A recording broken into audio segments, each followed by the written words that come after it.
اپنی پریشانیوں کو بھول جاؤ اور صاف دل بنو، آئینے کے چہرے کی طرح جس میں کوئی تصویر نہ ہو۔ یہ ضروری نہیں کہ جو خوبصورت ہو وہ نیک سیرت بھی ہو، کام کی چیز اندر ہوتی ہے۔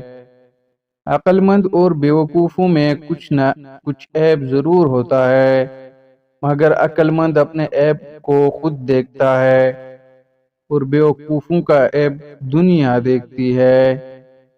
اپنے دل کو خود سے دور نہ کرو، چاہے وہ کتنے ہی غموں سے بھرا ہو۔ خدا اپنے خزانے ٹوٹے ہوئے دلوں میں رکھتا ہے۔ عقل مند آدمی اس وقت تک نہیں بولتا جب تک خاموشی نہیں ہو جاتی۔ خوش ہونے کے دو طریقے ہیں، جو صورتحال کو تبدیل کرے یا اپنی ذہنیت کو تبدیل کرتے ہیں۔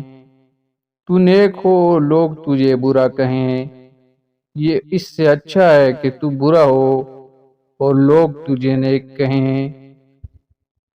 اپنے دل کو تب تک ٹوٹنے دو جب تک یہ کھل نہیں جاتا۔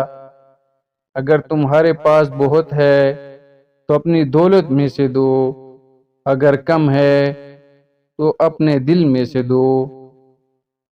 اگر تم صاف آئینہ چاہتے ہو تو اپنے آپ کو دیکھو اور ہر اس سچائی کو دیکھو جس کا عکس آئینہ دکھائے۔